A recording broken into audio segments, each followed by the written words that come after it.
Buenos días, gracias a todos por estar aquí, por estar conectados, gracias especialmente a Koldo y a Sergi, que son los participantes hoy.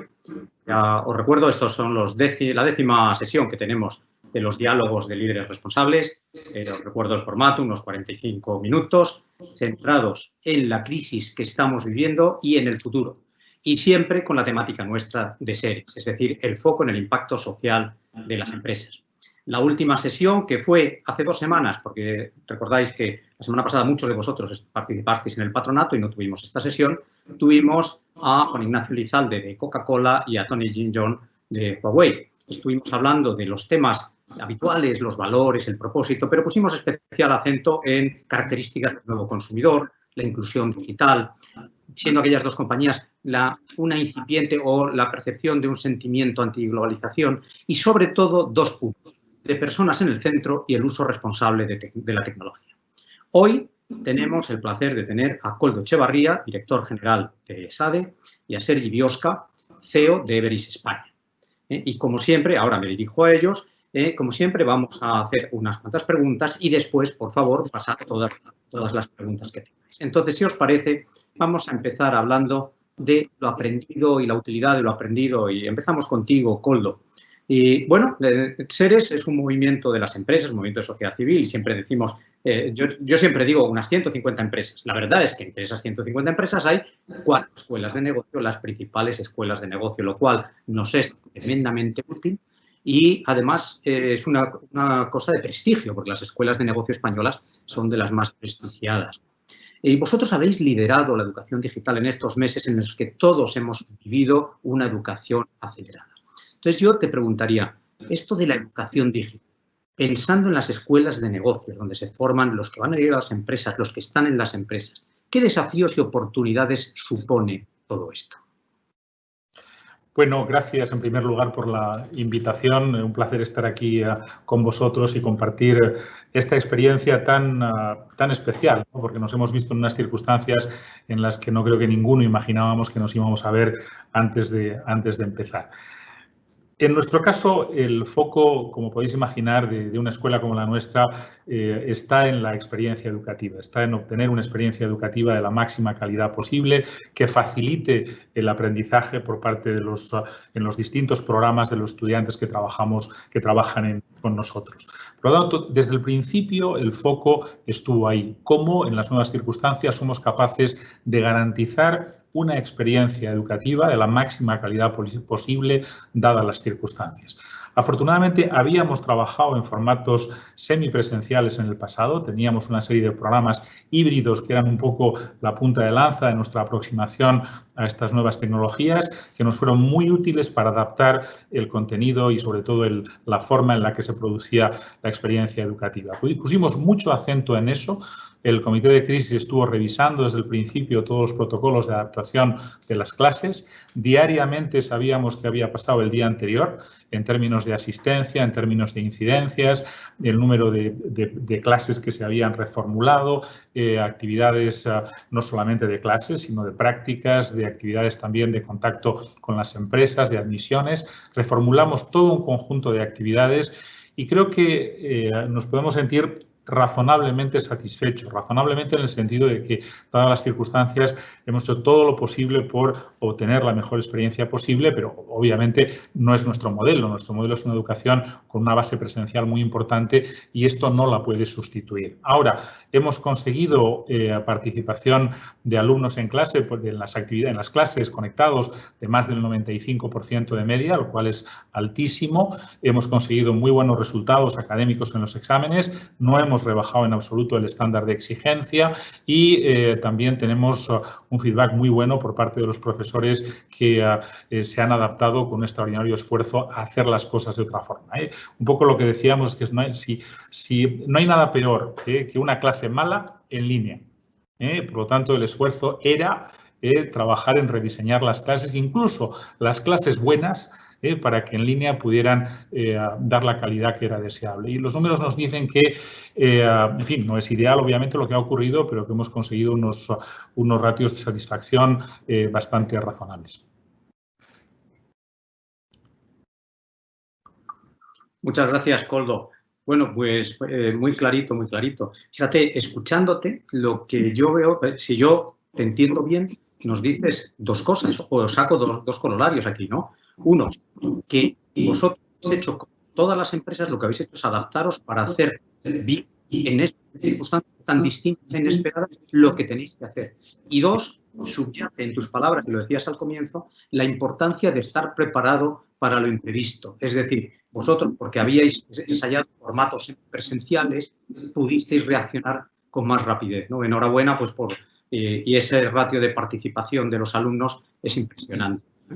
Oye, Sergi, y ahora, en tu caso, tú diriges en España una compañía, o sea, una compañía que en España tiene más de 14.000 empleados, que es tremendo, ¿no? O sea, miles y miles de empleados. Entonces, cuando se llega algo tan repentino como esto, tan inesperado como esto y con estas circunstancias, ¿cómo aseguras cosas como la continuidad de los equipos, su labor y, además, el que se mantenga un impacto positivo en la sociedad?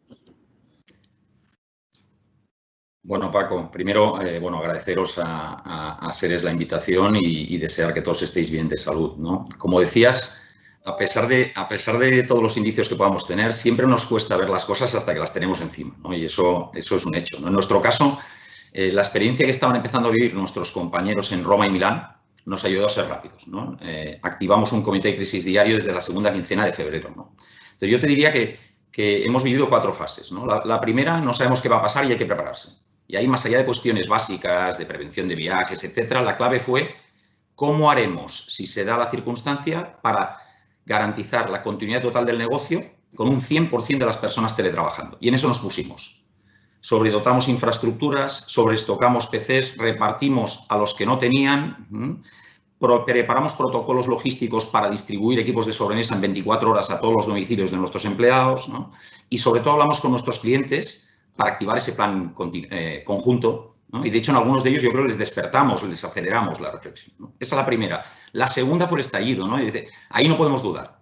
Ahí rápidamente, antes ya de la proclamación del estado de alarma, mandamos a todo el mundo a teletrabajar y el viernes 13 de marzo el 98% estaban en sus casas dando continuidad al 100%. Es verdad que nosotros teníamos una ventaja en eso. Ya estamos acostumbrados a tener niveles de teletrabajo de alrededor del 10%, ¿no? Pero el 100% era otra cosa, ¿no? La tercera, el confinamiento. Y ahí yo diría que al principio era un poco divertimento, ¿no? Esto va a durar poco hasta que asumimos que esto va a ir para largo, ¿no? Y empezamos a ver también que el impacto económico puede ser muy fuerte, ¿no? Tenemos un impacto positivo y otro negativo. El positivo es vemos que estamos haciendo bien el trabajo. Los servicios continúan. El negativo es muchos de nuestros clientes suspenden súbitamente su actividad y nos quedamos con equipos sin trabajo. Esa es la realidad, ¿no? Mucha incertidumbre, la palabra más usada es el ERTE, nos hemos habituado a escucharla y nosotros en este caso desde el primer momento, y de hecho es nuestra mayor contribución social, es apostar por retener todo el talento, ¿no? Vimos además que nuestros equipos estaban muy interesados en contribuir a la pandemia, había mucha iniciativa individual, ¿no? Entonces nos preguntamos, oye, si nos queda gente libre y nuestra gente quiere contribuir, ¿qué hacemos? Pues primero no intervenir mucho, sino intentar apoyar en eso, ¿no? Porque si no, al final canalizas unas iniciativas que desde la perspectiva de la suma individual son mucho más potentes, ¿no? 2, contribuyamos en aquello que sabemos hacer, que es aportando tecnología, ¿no? Entonces, nuestra decisión fue, de toda la gente que ha quedado libre, la vamos a canalizar en iniciativas de contribución a la pandemia aprovechando la tecnología.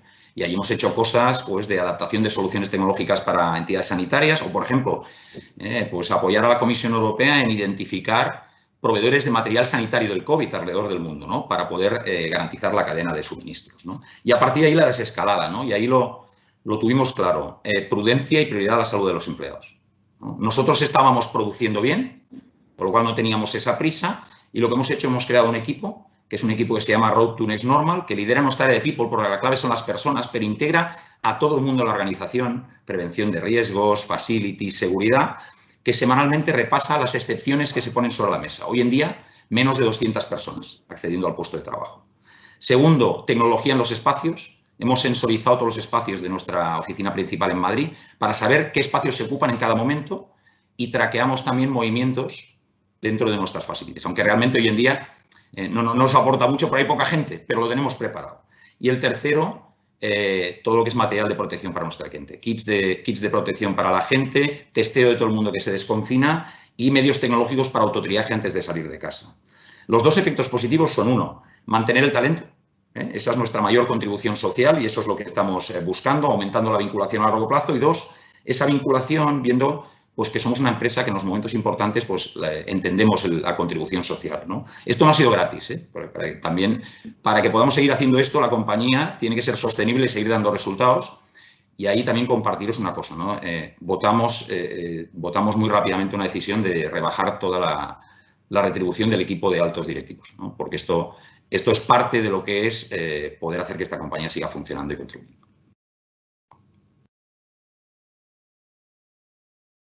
Muchas gracias, Sergi, muchas gracias. A mí me parece, escuchándote, me parece ejemplar esa decisión última que has tomado, claro, que habéis tomado, ¿no? Y me quedo, claro, has hecho un recorrido enorme y muy completo, ¿no? Y resalto lo del talento, la apuesta por retener el talento. Eso entraña lo de la salud, la utilización de la tecnología. Y hay una cosa que es paralelo a lo que ha dicho también Koldo, ¿no? Y lo que hemos visto aquí con muchas compañías, que lo primero es hacer bien o muy bien lo que hay que hacer, es decir, y asegurar la operación y todo esto. Pero además, sois capaces, las compañías, de dar un plus alineado con los intereses comunes de la sociedad, utilizando vuestras fortalezas. Fortalezas que están siempre, de tecnología, etcétera, o que surgen, capacidad en este talento que puede, no digo ofuso, pero que puede estar libre y tal. Y me parece que esta es una magnífica contribución. Y claro, tecnología, como no puede ser de otra manera, con una empresa como la vuestra. Y Koldo, si hablemos ahora pensando en esto de que hablamos, la reconstrucción con propósito, el futuro, ¿no? Innovación y tecnología, son palabras que vosotros utilizáis mucho y que además he visto, por ejemplo, bueno, acabo de publicar el ESA de Gender Monitor, donde Eugenia, una de tus predecesoras, ¿no? Habla como prueba de fuego para el trabajo, que es, claro, las cifras que estáis diciendo, pues es que es exactamente una prueba de fuego. Y todo esto, pues, este aprendizaje acelerado, seguro que hemos encarnado modelos de negocio más ágiles.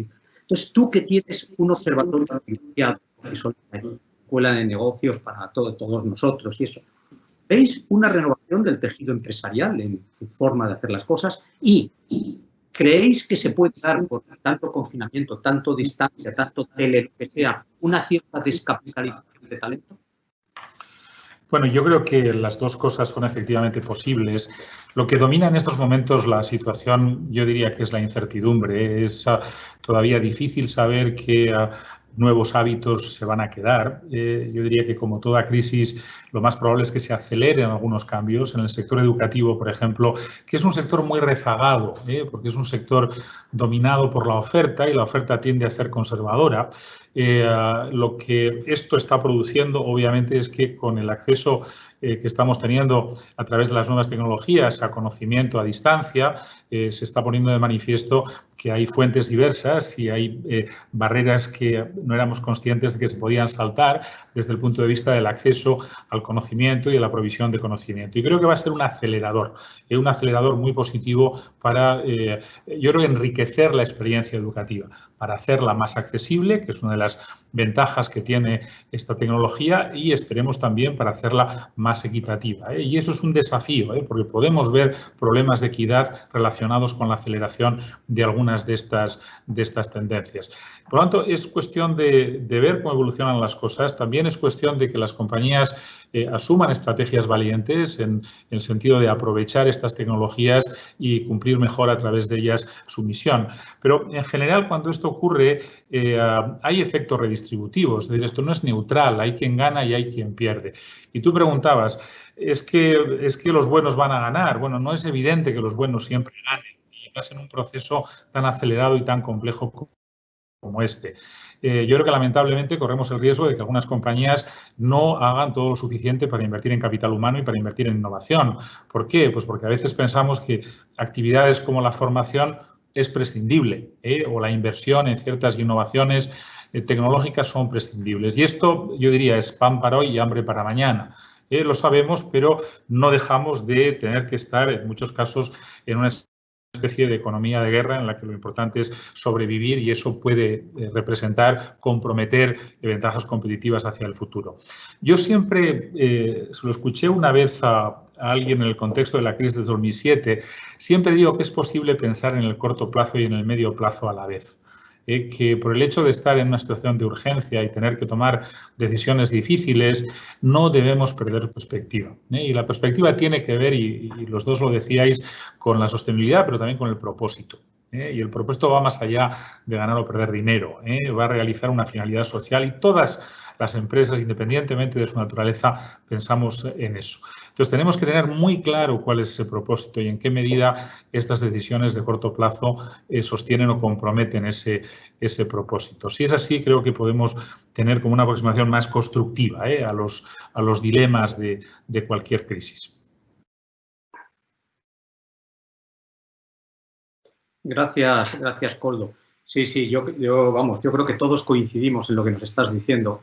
La posibilidad y además la necesidad de ver a corto y a medio. La palabra perspectiva. Perspectiva, recuerdo, según el diccionario, es el aspecto que toman los objetos a distancia, ¿no? Y es que hay que ser capaz de tomar distancia, porque si no, ¿cómo encaras estos periodos de incertidumbre con respuestas inciertas a las preguntas que hacías? Pero ciertamente yo me quedo aquí, capital humano, innovación, hay que ser valientes porque hay del que no sepa reconocer que estos son factores capitales, ¿verdad?, para toda la reconstrucción. Bueno, Sergi, pues vosotros, yo antes lo decía, ¿no?, que, o sea, si hablamos de vosotros estamos hablando de tecnología, porque estáis hablando, bueno, de todas esas tecnologías que nos llenan la boca a todos, de inteligencia artificial, de Big Data y todo este tipo de cosas. Entonces, continuando con lo que dice Koldo y pensando en todos los grupos de interés, pensando en los empleados de los que has estado hablando tú, ¿cómo veis vosotros que van a ser los nuevos entornos de trabajo? Llamo nuevos a partir de aquí. ¿Cómo cambian esos entornos de trabajo?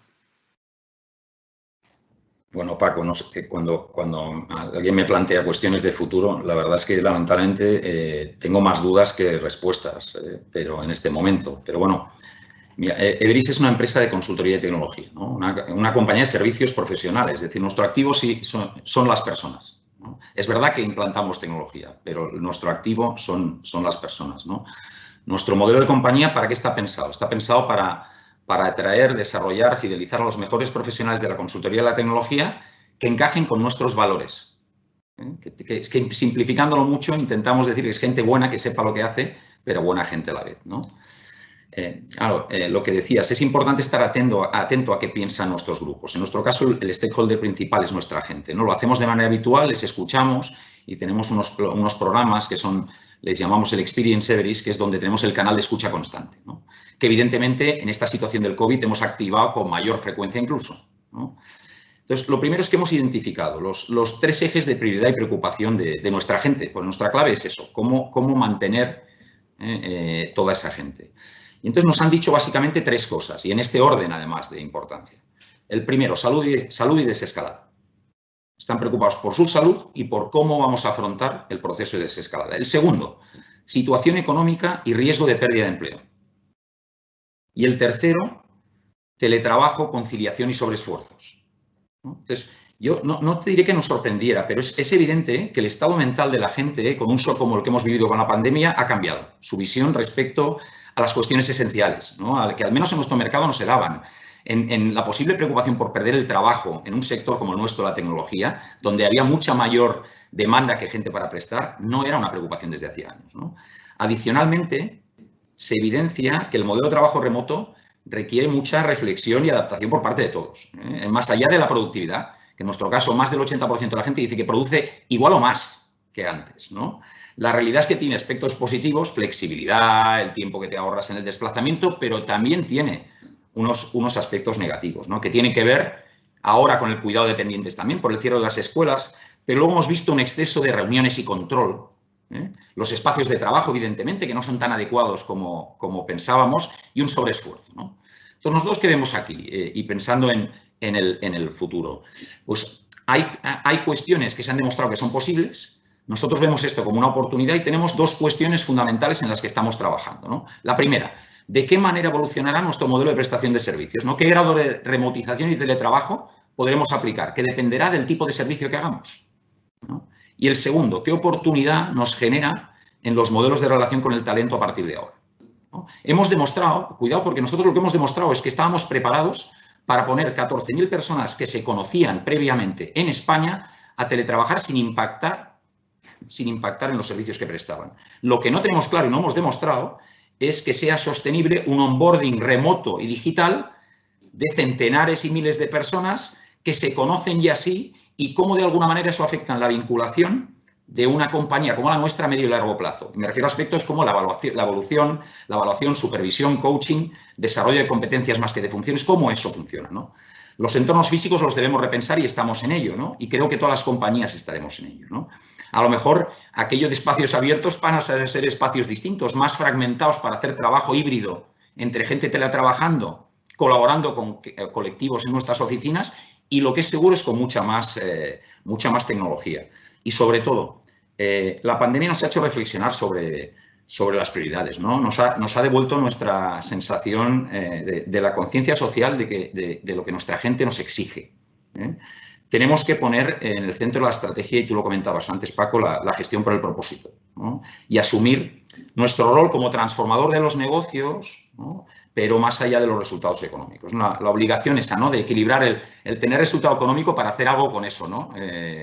Y que a la vez conecte con que la gente quiera estar, ¿no? Y esas son un poco las reflexiones en las que estamos, Paco, ¿no? Pero más dudas que respuestas, sinceramente. Gracias, Sergi. Realmente lo inteligente es tener siempre más preguntas que respuestas, porque a base de preguntas es como inducimos el encuentro del camino, ¿no? Dos cosas me han llamado mucho la atención en lo que dices. Una de ellas es, claro, la capacidad, no solo para adaptarse, sino para hacer sostenible el modelo, cualquiera que sea ese modelo, porque tienes que ir evolucionando, pero tienes que ir encontrando una manera sostenible de hacerlo. Y después, cuando hablas de prioridades, fíjate, tú decías, escucháis a vuestros empleados, esto es lo más importante, y en cierta manera os ha sorprendido, pero no os ha sorprendido, pero veis esas prioridades, y en las prioridades asoman, claro, como es lógico, en momentos difíciles, las cosas importantes. De la misma manera que nos decía Koldo, dice, bueno, pues esto seguramente será un acelerador en todos estos temas educativos con la tecnología y tal, pero lo que nos importa es que sea accesible, que sea equitativa. Aquí tú hablas de esas prioridades, dices que sea sostenible, que sea un servicio para los clientes, encajar en esas necesidades de los clientes, y nos has detallado, pero no repito, porque eso lo has dicho tú y lo has dicho mejor. Dejadme entonces que vaya al último punto, que tiene que ver con el papel de los líderes, el liderazgo, las características del liderazgo. Koldo, tú has hablado antes, has dicho, cuando hablamos de perspectiva, hablamos del propósito y la importancia del propósito, que es tanto como decir la importancia de los valores. Yo conozco vuestra escuela y los valores son algo fundamental y son el principio de todo, el ejemplo de todo. Vosotros os preciáis, y de hecho yo lo sé, vamos, que ponéis enorme acento en todo lo que se llaman los soft skills. Pero te he leído también, o te he oído recientemente, digamos, un titular tuyo, que con esta creciente comoditización es más difícil, digamos, no sé, o desarrollar o educar esto de los soft skills. Pero aquí todos decimos que esto es fundamental en el liderazgo. Entonces, ¿cómo preparar a los futuros líderes tras esto, tras el COVID? Bueno, yo lo que creo es que estamos ante una oportunidad muy considerable para redistribuir los espacios educativos. En el siguiente sentido, la educación está formulada fundamentalmente hacia temas cognitivos, hacia adquirir conocimiento, y conocimiento que está, si queréis, formulado a través de una serie de estándares.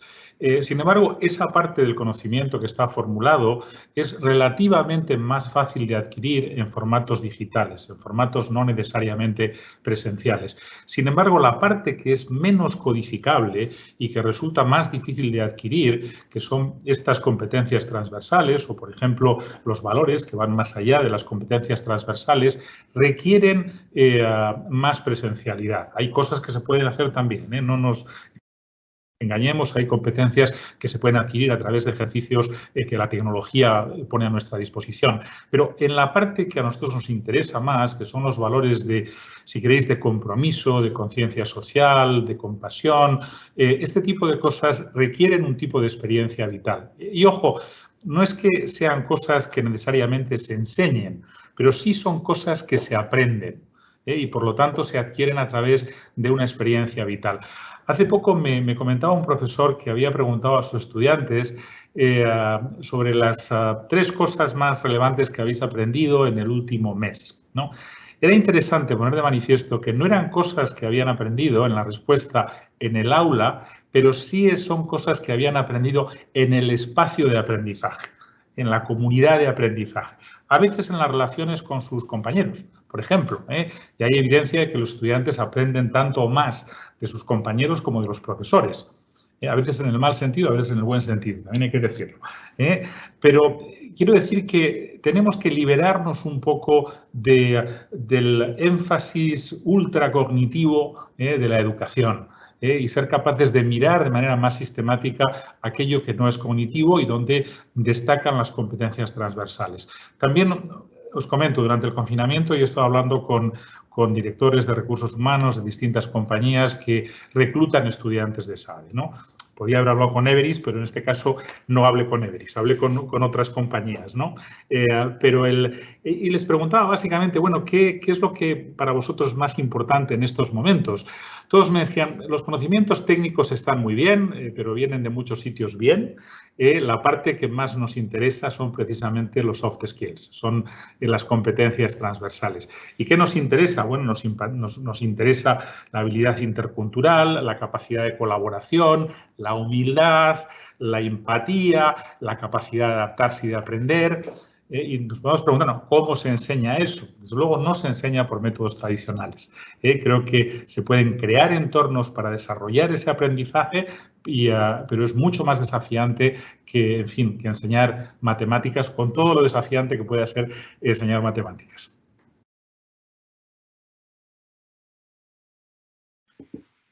Gracias, Koldo. Qué clara distinción has hecho entre lo codificable, ese conocimiento formulado, y todo esto tan importante o más importante que necesita una experiencia vital.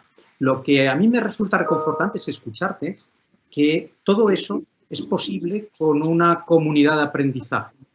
La verdad es que no recuerdo qué clásico decía, pero esta vez lo decía en plan irónico, que decía que enviábamos a los niños a la escuela esperando que los educaran los maestros, pero realmente les educaban los compañeros. Bueno, los que somos padres ya hemos visto la influencia de la tribu, ¿no? en esto. Pero es verdad que se crea una comunidad de aprendizaje, la tecnología tiene que ver, pero hace falta una experiencia vital.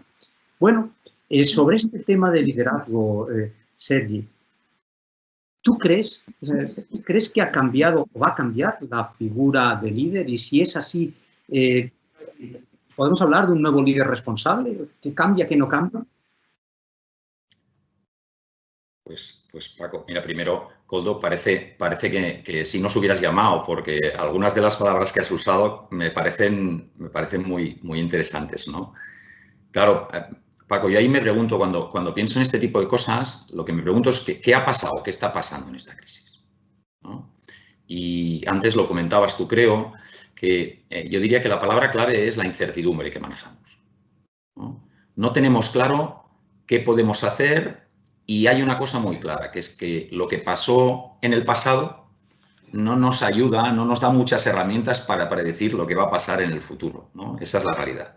Entonces, la gente que tenemos que liderar ciertas organizaciones, nos vemos en un punto donde manejamos escenarios, no previsiones. Estamos acostumbrados a tener previsiones y ahora tenemos escenarios que son mucho más abiertos, ¿no? Y que nos guían un poco, pero son escenarios, ¿no? Vemos a la vez con mayor claridad el impacto de la responsabilidad que tenemos, más allá de una cuenta de resultados. Eso en este momento se ve con mucha más profundidad, ¿no? Mi sensación personal es que nos desnuda un poquito como personas, ¿no? Hace evidentes ciertos aspectos que a veces nos son contradictorios, ¿no? Con un mal entendimiento de liderazgo. Aquel líder que lo sabe todo, que siempre tiene respuestas, que no duda, que toma decisiones, ¿no? Ahora lo que la gente, yo percibo que quiere es estar segura de que te preocupan las cosas que a ellos les preocupan. Que eso no quiere decir ni que les hagas caso, ni esperan tampoco que lo sepamos todo, pero quieren tener la sensación de que estás preocupado íntimamente por aquello que les preocupa, ¿no? Entonces, yo aquí diría que la primera palabra que a mí me surge importante es humildad, ¿no? Antes la nombraba Koldo, que es una humildad que además nos obliga a abandonar la sensación de control que a veces en un mal entendimiento del liderazgo tenemos, ¿no? Es decir, tenemos que activar redes de equipos, ¿no? Transmitirles confianza en compartir ideas y que pueden actuar sin tener represalias, ¿no? Y poder confiar en toda esa gente y asegurarnos a la vez que la información les llega adecuadamente, ¿no? Pero, por tanto, tenemos que asumir la pérdida de control. Lo segundo muy importante como líderes en estas épocas de incertidumbre es estar muy conectado con el contexto, con lo esencial. Contexto que cambia cada día. Por cierto, el otro día alguien me lo decía que esto es el síndrome o la actitud del explorador, ¿no? Que tiene los ojos y sentidos muy abiertos, ¿no? Mucha conciencia del presente y conexión con lo que está pasando, con lo que es clave ahora, ¿no? Y me decía, oye, ¿qué características tiene un explorador, ¿no? Y tienen que ver con competencias transversales. Las características del explorador tienen que ver con eso, no tanto con los conocimientos, que son muy importantes también, ¿no? Decía, oye, por un lado, resiliencia, es verdad, nuestro plan se ha ido al garete, ¿no? Pues habrá que tomar nuevas decisiones y ver por dónde salimos, ¿no? El segundo, empatía. No estamos solos en el camino, hay que buscar quién nos acompaña en esto y un aspecto importante, que es lo que tenemos alrededor, en lo que tenemos que empatizar es que es diverso. No es como nosotros y lo que tenemos que hacer es canalizarlo en una dirección, ¿no? El tercero que me decía, oye, el explorador que estás un poco solo allí por un entorno desconocido tiene que potenciar su autoconocimiento, ¿no? Y apalancarse en sus fortalezas, porque el norte se ha perdido, ¿no? La fortaleza la tenemos que buscar dentro, no hay norte. Por tanto, hay que liderar desde las fortalezas internas. Luego la colaboración, creo que Koldo lo nombraba también, ¿no? Y afortunadamente la reducción de recursos la fuerza, ¿no? Nos ayuda en eso, ¿no? Porque cuando sobran recursos la colaboración no está tan incentivada, ¿no? Pero ahora es fundamental, ¿no? Y lo último, el ingenio, ¿no? El explorador no tiene todos los recursos a su alcance y tiene que buscar soluciones imaginativas para conseguir resolver las cuestiones que se encuentran, ¿no? Yo ese liderazgo, yo lo he vivido como un proceso de gestión de tensiones. Tensiones que ahora en la crisis se evidencian mucho más, son mucho más fuertes, ¿no? Entre la necesidad de ser optimista trasladando confianza y a la vez realista trasladando lo que hay, ¿no? Ese equilibrio con nuestra gente, ¿no? La prisa por hacer las cosas y la calma para no precipitarse, ¿no? De dar directrices o simplemente dejar que pasen cosas, ¿no? Del corto y el medio, ¿no? Que probablemente son compatibles, pero hay que gestionar esa tensión siempre, ¿no? Del empleado y la compañía, ¿no? Y yo creo que para gestionar esto volvería a la humildad unido con dos cuestiones fundamentales. Para mí la transparencia es fundamental. Hay que contar lo que estamos haciendo. La comunicación ha sido fundamental en este proceso. En nuestro caso, nuestra gente ha valorado con un 4,2 sobre 5 temas de comunicación en esta fase. La verdad es que quiere decir que algo habremos hecho razonablemente bien en este tiempo. Y el otro, la coherencia. Hay que hacer aquello que decimos que vamos a hacer. Y si no lo sabemos, mejor no lo digamos, ¿no? Porque al menos a mí, yo estoy un poco sobrepasado por el contexto, y os lo digo francamente, porque las decisiones que estamos tomando hoy probablemente marcarán mucho tiempo, ¿no? Y es algo que nos hace ver un poco la importancia de lo que hagamos o no hagamos ahora, ¿no? Por tanto, te diría que no diría que hay un nuevo, diría que se ha aflorado una cuestión que ya venía hablándose, pero que ahora se desnuda y se nos sale ante los ojos, ¿no? Muchas gracias, Sergi. Bueno, a mí me ha encantado. Nunca había oído lo del explorador, me ha encantado. Y todo esto que has enunciado, humildad, empatía, diversidad, transparencia, por lo tanto, comunicación, coherencia, el estar atento, en fin, toda esta colaboración, etcétera, etcétera. Que eso nos lleva precisamente a la importancia de los soft skills, que era lo que nos decía Koldo, y es lo más importante o fundamental en la formación y requiere esa experiencia vital. Y tú, de alguna manera, lo que nos dices es que para los que pensábamos que los entornos donde que toca liderar. O sea, que tienes que construir un entorno de confianza versus un entorno de fuerte supervisión y control, esto es indiscutible. O sea, esto ya quien piense en lo de la supervisión y el control como mantra está completamente outdated, ¿no? Está completamente pasado. Pues muchas gracias a los dos y vamos ahora con las preguntas que tenemos en el tiempo, las que nos dé tiempo a cubrir en el tiempo que nos queda.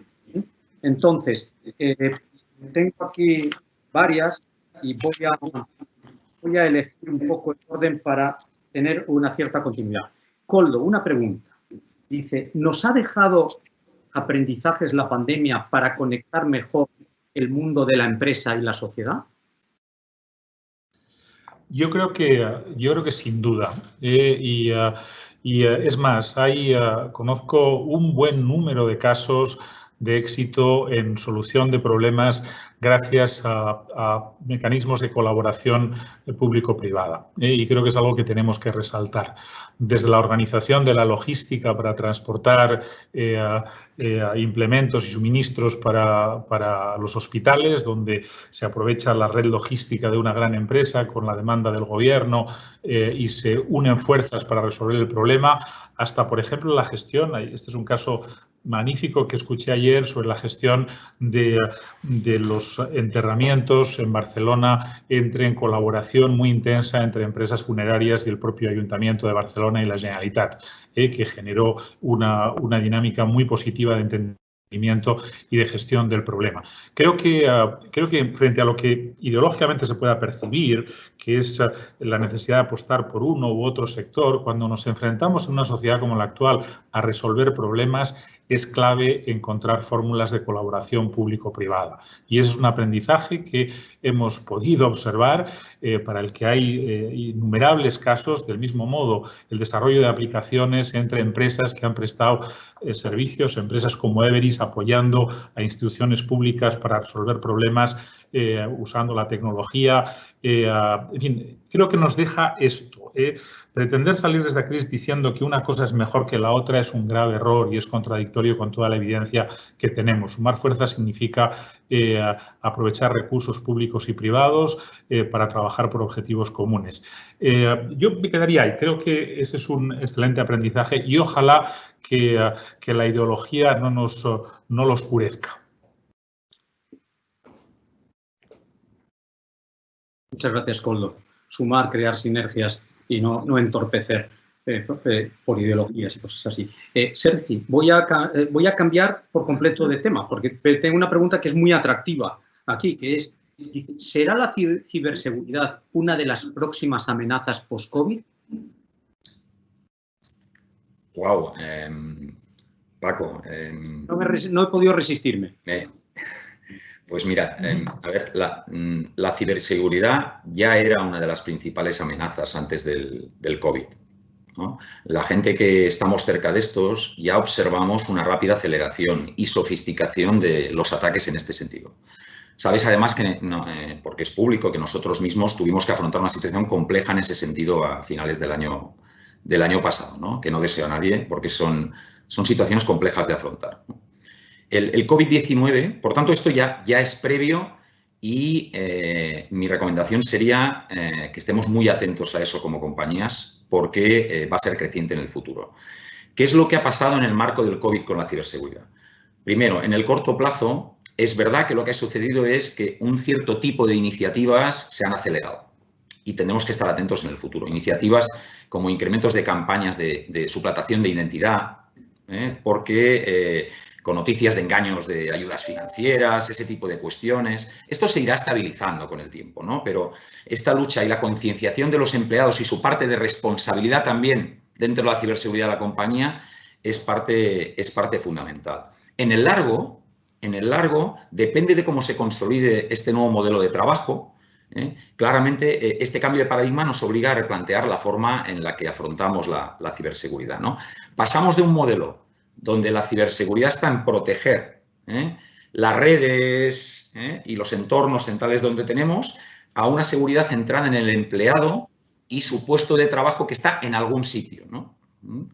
Y en ese sentido, nosotros hemos tenido que poner medidas que equilibran lo que es flexibilidad previa a lo que era el modelo mucho más generalizado de teletrabajo, con lo que es la seguridad que ahora necesitamos, ¿no? Por ejemplo, respecto a los permisos de uso dentro de lo que es el propio medio de trabajo o temas de aviso y prevención en lo que es la recepción de comunicaciones maliciosas, ¿no? Yo te diría que aquí el COVID solo ha cambiado un poco las reglas del juego, pero no nos equivoquemos, ¿eh?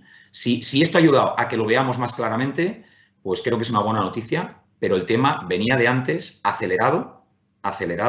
Mira, te voy a decir lo que me contó una persona muy experta en este tema en España que da charlas de concienciación. Y me decía, hace 2 años, cuando yo iba a dar una charla, que va a dar una charla cada semana, 15 días, utilizaba siempre un par de casos de Estados Unidos que eran muy relevantes y siempre los mismos. Ahora, cuando voy a dar una charla al día antes, llamo al centro de seguridad, él tiene conexión con eso, y le digo, ¿qué pasó ayer? Y utilizo el caso de ayer para explicar por qué hay que ser conscientes de lo que hay. Y esa es la situación que enfrentamos en el marco de la ciberseguridad. Es muy relevante en el futuro. Gracias, Eri. El caso de ayer pone los pelos de punta. Bueno, mirad, nos quedan 5 minutos, entonces os voy a pedir concisión. Os voy a hacer la misma pregunta a los dos, pero, bueno, una concisión razonable, ¿no? Que la pregunta es, y empezaremos con Koldo y luego tú, Sergi. Si hablamos de personas y talentos, ¿cuáles son las nuevas capacidades que deben tener los profesionales? Habéis hablado ambos de líderes y esto, pero en general, los profesionales, ¿qué nuevas capacidades deben tener? Koldo, por favor. Sí, yo creo que tradicionalmente se ha definido el talento como la combinación de inteligencia y esfuerzo, ¿no? Hablando de capacidad intelectual, de IQ. Yo creo que o tenemos una visión mucho más amplia y diversa de la inteligencia o exclusivamente inteligencia o capacidad intelectual y esfuerzo no es suficiente para hoy en día apreciar talento. Hace falta buscar fórmulas de inteligencia emocional, se dice a veces, u otro tipo de habilidades que van más allá de la inteligencia puramente cognitiva. El esfuerzo permanece y va a seguir, desde luego, permaneciendo como un ingrediente esencial del talento.